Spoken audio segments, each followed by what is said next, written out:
Another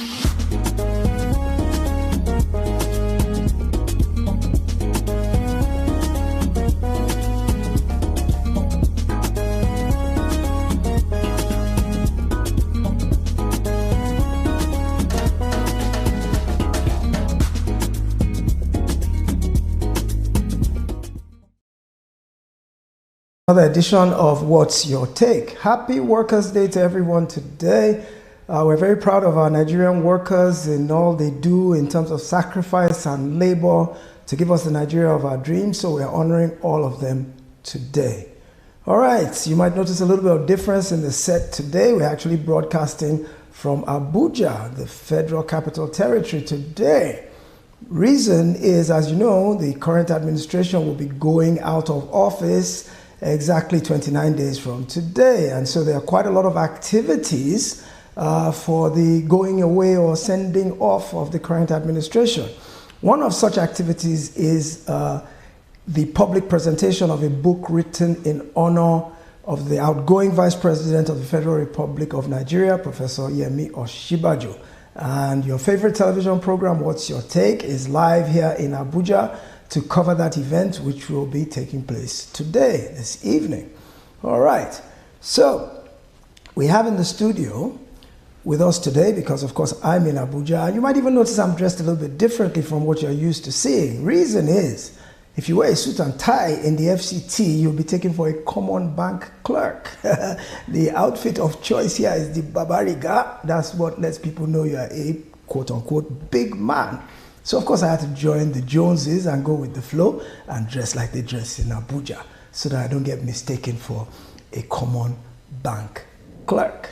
Anyway, on a lighter note, I noticed this past week that DSTV raised its television prices for subscription.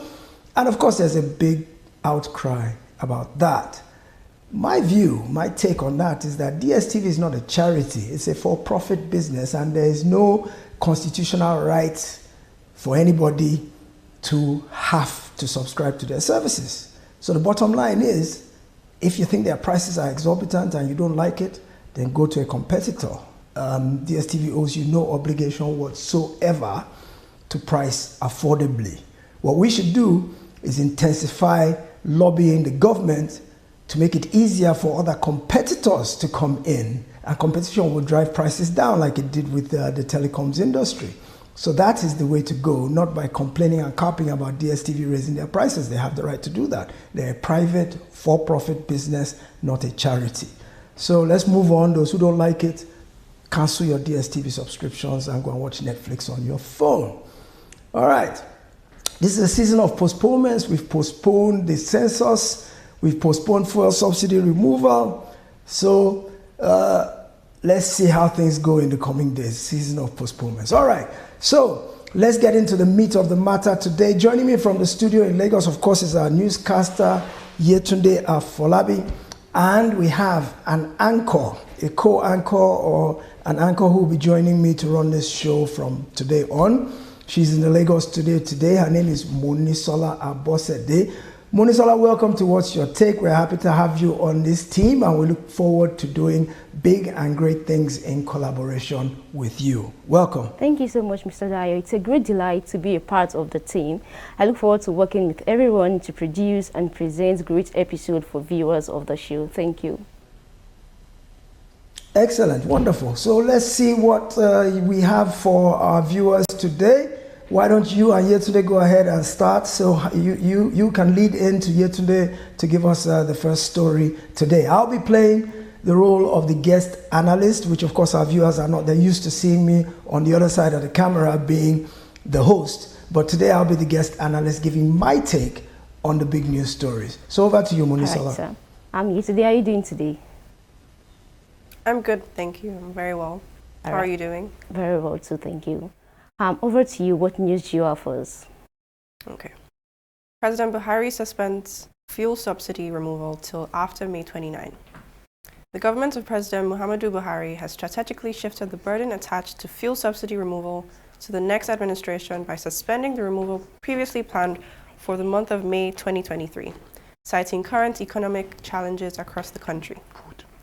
The incoming administration of President-elect Bola Ahmed Tinubu will take a decision on the timing of the fuel subsidy removal. Over to you, Monisola. Right, Yetunde. So Dayo, how did you see this development? Fuel subsidy was planned to be totally removed by the end of the Buhari administration. So do you think it is fair for the outgoing government to leave this political hot potato for the new administration to deal with? Won't it be too much of a burden for a new administration in the early days of its tenure? Well, Monisola, the truth is I actually have a different take on this. I think this is the right move because, truth be told, if the subsidy were removed in the last days of the Buhari administration, the opposite would happen. It is then it would cause chaos for the new government. Imagine the last few days of the administration, they remove the subsidy and then they leave office the next day. The new administration now has the burden of placating Labour. Remember, Labour has threatened that they will strike, they will shut the whole country down. So that would be the first thing. Imagine a new administration in the first 2-3 days contending with a national general strike. That it would so much handicap the new government that I think this is a magnanimous move on behalf of the Buhari administration, in spite of the fact that they had planned that they would do this thing before they left. I think they've had a rethink and they recognize the fact that it will be a cumbersome burden for the new administration to have to grapple with this in the first few days of their tenure. So what they've done now is by passing the buck to the incoming administration, they've given an opportunity for that administration to review the methodology. Don't get me wrong, we're all agreed to the fact that the subsidy must go. The issue is, how will it go? Some experts have said it shouldn't go until the refineries are working, whether it is the Dangote refinery coming on stream or whether it is the existing 4 national refineries owned by the government that have been rehabilitated and are up and running, or whether it is even new modular refineries coming on stream, that until such a time, subsidy should not be removed. So the new administration will have the opportunity to look at the entire setup, the layout, the lay of the land, and make a determination as to when is best. Of course, they have to go back to the National Assembly because based on the Petroleum Industry Act, it does not recognize the fact that there should be a subsidy at all. So it's not captured in the budget. If they're going to carry it for any additional length of time, you have to go back to the National Assembly and get an amendment of sorts. Okay. Another concern for many Nigerians is this $800 million grant or loan that the World Bank has given to help cushion the effects of subsidy. What will happen to that money if the subsidy is not now removed immediately? That money will have a tendency to get swallowed by a snake or eaten by cockroaches in a cupboard somewhere. Eventually, we won't see that money anymore. That is a big concern for Nigerians. So that's my take. I really think that postponing the subsidy is a good thing for Nigerians. Remember, it's a political hot potato because the issue of the market value of fuel is not affordable for the average Nigerian. So until cushioning measures are put in place, whether it be refineries, whether it be increased salaries, better transportation, trains, ferries, buses, those kind of things, all of them have to be fully in place before the removal of the subsidy will not pinch too much. So that's my take, Munisola. All right, thank you so much for your response. But do you think the incoming administration should reduce the country's reliance on fossil fuels and explore alternative sources of energy, such as electricity and gas? Well, that's the way the world is going generally. If you look at global best practices in recent times, the world has been moving away from fossil fuels. Apart from the danger to the environment, greenhouse gases, climate change, pollution, environmental degradation, gas flaring, all of these things have made fossil fuels unpopular. And so as technology has developed, as knowledge has expanded, alternative fuels have been sought.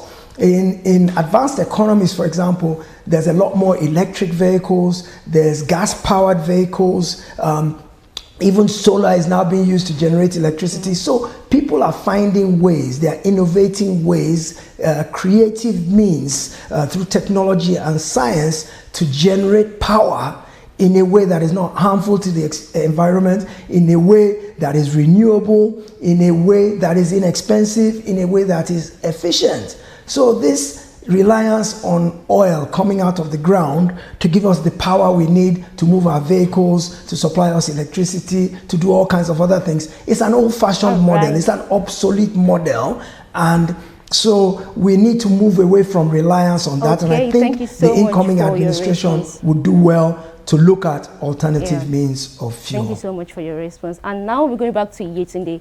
What is the next item on the news? Sudan.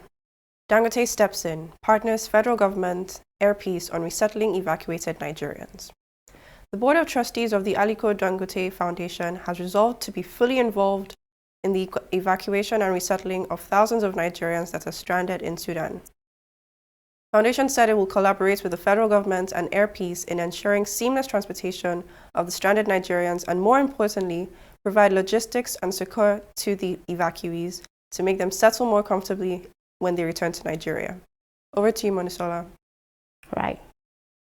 This is a very heartbreaking situation, Dio.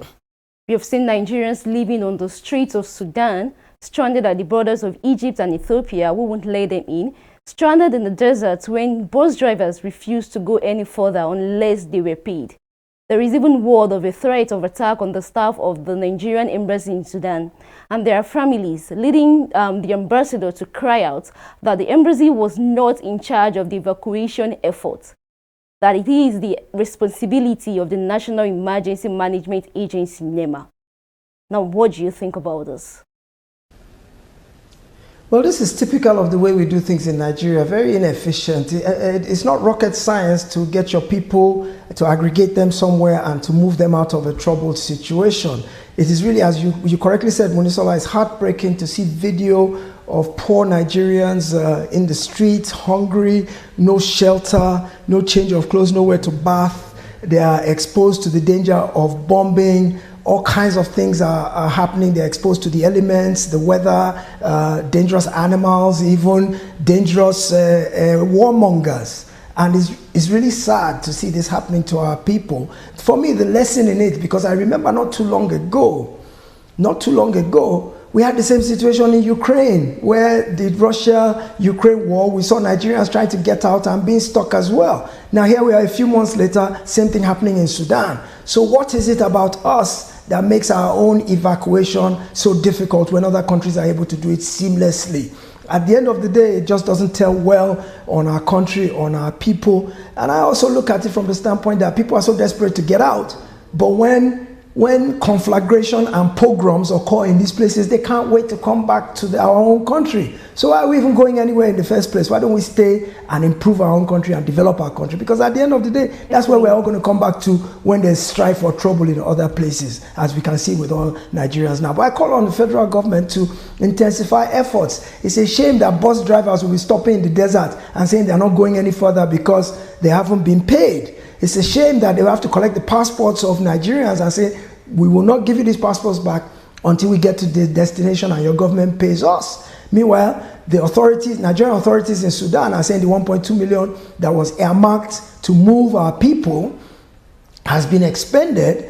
And the reason is that it costs a lot of money because all countries are hustling for the same means of transport to get their people out. So the buses are in high demand. And you know, when there's high demand, prices go up. So it's not like what you would pay for a regular bus on a regular day. Prices have tripled and quadrupled to rent a bus. So that the 1.2 million did not go far in terms of moving all our students and other Nigerians who need to get out of Sudan. So I want to implore the government to please intensify efforts, try to be more efficient, be a bit more proactive, so that we don't have to see these distressing kind of videos. Why is it only our country that we are seeing videos of our people in hardship? Other countries have efficiently sorted out their people, moved them to their countries, and the whole situation has abated to do with their individuals.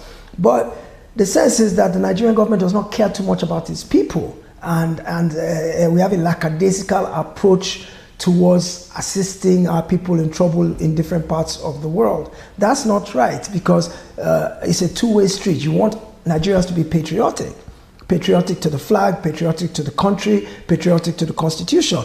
But it's a symbiotic relationship. For Nigerians to be patriotic, the government also has to show love. It's a two-way street. So that's my feeling. I'm not happy about it at all, Monisola. Well said. Thank you so much for your response. Yetunde, over to you again. What do you have for us next? Southwest states to launch regional electricity rail projects. Following the success of the regional security outfits codenamed Amoteku and other regional initiatives, Southwest states have agreed to launch regional railway and electricity projects. The decision came on the heels of the Electricity and Railway Acts 2023, signed by President Muhammadu Buhari. The new laws decentralize the operation of power and rail, among others. Over to you, Munisola. Thank you so much. Right. Mr. Dayo, this is a welcome development for the region in particular. Okay, I will be going on a short break right now. In the last 3 years, we have built a multi-purpose center, which is the envy of all in our constituency. And I can tell you that the people who are living there are already enjoying it. Guy, do you think what this man just said is true? See, I seriously doubt. I'm sure it's one of those their silly lies. And wait, do you know there's a way to find out if these things he's saying is true or not? This is the Construct app. It gives people like us a sure way to track implementation of constituency projects. It gives valid and verified information on location of projects, amounts allocated, amount funded, the level of job done, and even the profiles of concerned legislators. You and I can post directly on this app. Are you serious? This is the go-to app if you want to know how our Commonwealth is being expanded by the government. Wow. Let's even see if what this man said is true. Show me. The Construct app is developed by Other Paper Nigeria with support from USAID and is available on both Google Play Store and Apple Store. And it's true. Of course, I told you.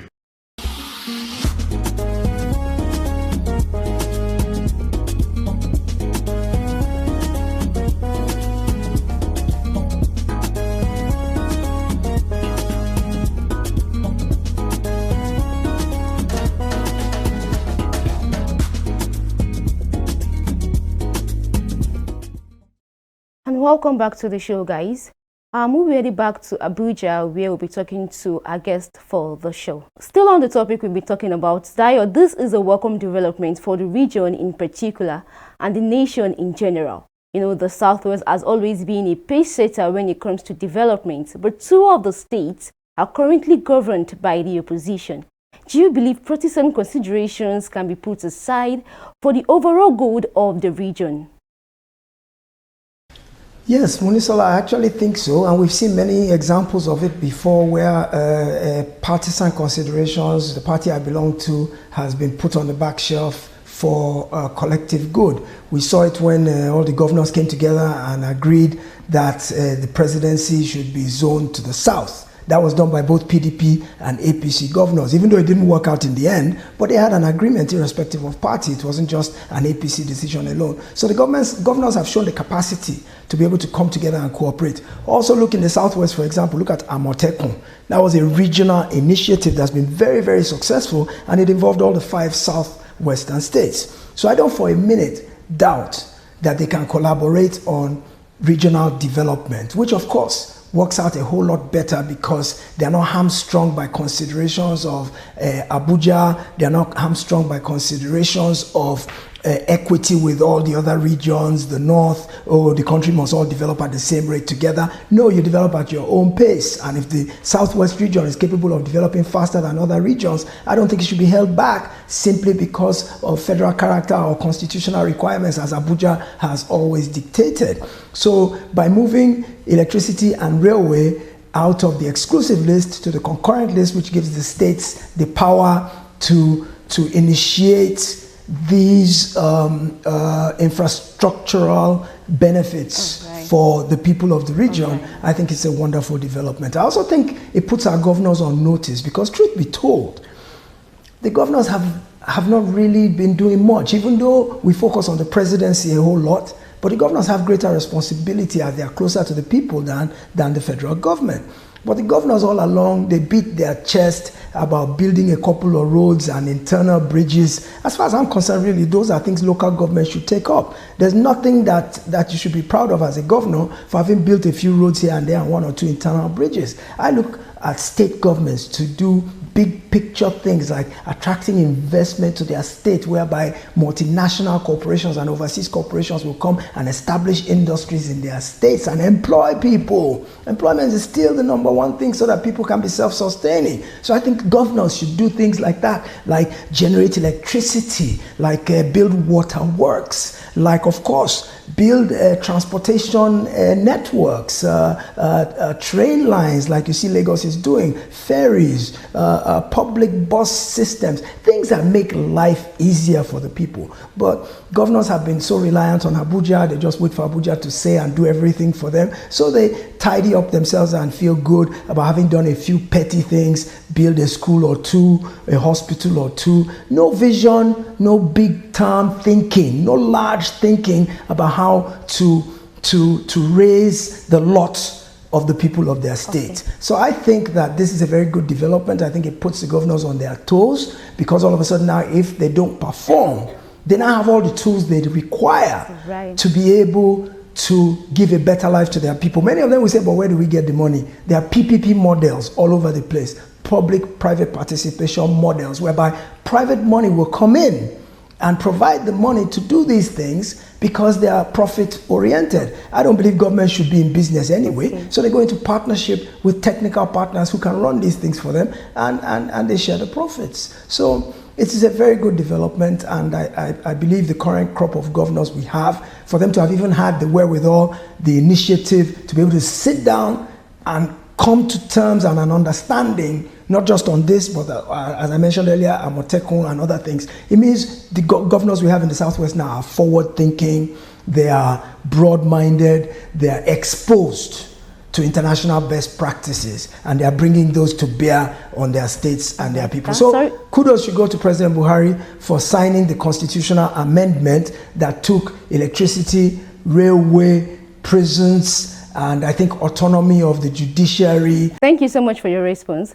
But I've got one more question on the topic. You know, this is a huge project. It has been in talk for some time now. And then being a huge project, there are fears that it's going to take a long time before completion.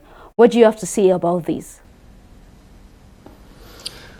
Well, the truth of the matter is that it's not, they're capital intensive projects. They're not things that can come overnight, but you have to start from somewhere. I think the first step was changing the law.